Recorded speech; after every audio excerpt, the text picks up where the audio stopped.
Horror movies have been around since the beginning of cinema. Even if you don't want to admit it, everyone loves to be scared. It's the sheer pleasure of horror movies. Everything started for horror movies in the 20s. A simple time when films were in black and white and didn't even have any sound. Most of the movies we can find in this period are adaptations from classic literature, such as Dr. Jekyll and Hyde and Phantom of the Opera, two of the most important movies ever made. However, if we want to talk about classic movies from the 20s, there is nothing more iconic than Nosferatu. In the recent years, Nosferatu became a horror icon anyone would be able to recognise, even if they've never seen the movie before. Bram Stoker's Dracula inspired the movie because the German director Friedrich Wilhelm Murnau couldn't get the rights to the character or the location, so he made his own. The 30s brought us the start of the Universal monsters. To many, this is considered the golden era of horror movies. Universal Studios already had some recognition within Hollywood. They had consistent success with films throughout the 1910s and 20s. However, in the 30s they reached a new level of popularity, considering the release of Dracula.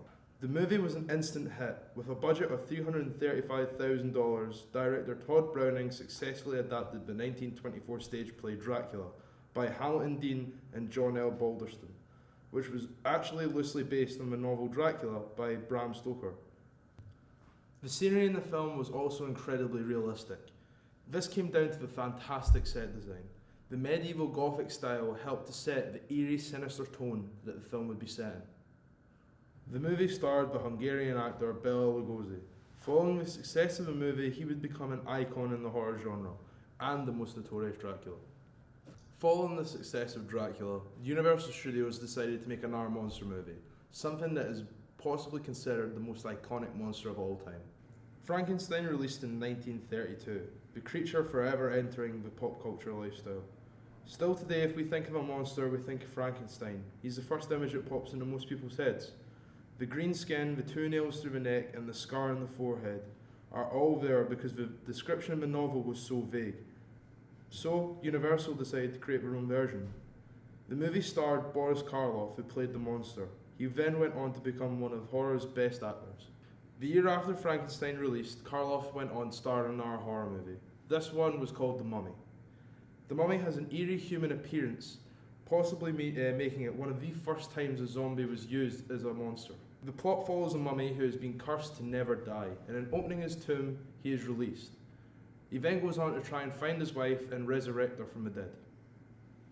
Frankenstein went on to release 2 sequels, one in 1935 and one in 1939.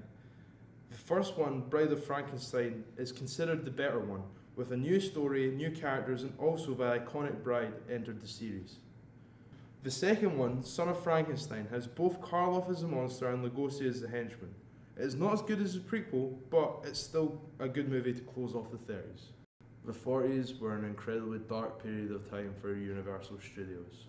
Almost all the films they brought out that year were sequels to films they already made. Nothing original was coming out. This shows that Hollywood had no more ideas. Nothing. They just wanted to bleed all the films dry. The only movies that were capable of standing out in this period are the reboot of The Werewolf.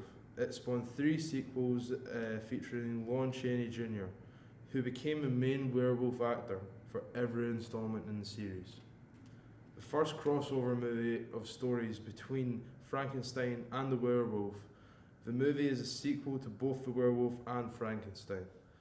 The movie became an instant hit. More sequels were made, like House of Dracula, where the vampire joins the party. The last notable series of movies from the reboot trilogy are The Mummy. This time the story follows a different mummy that is a brainless zombie-like creature who will kill anyone who enters his tomb. It's a really different plot from their original.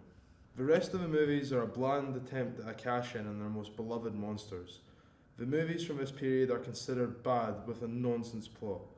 They cut the budgets of the movies, production times are too short, and they started recycling famous actors like Lon Chaney Jr., who played Dracula in the movie Son of Dracula. Universal ended this decade with the movie Bud Abode and Lou Costello Meet Frankenstein. As the title suggests, Universal ended up becoming the parody of themselves, as the movie starred Bela Lugosi as Dracula and Lou Chaney Jr. as the werewolf. The movie is considered one of the best comedies of all time, however, it is also a symbol for the end of the Universal Monsters period.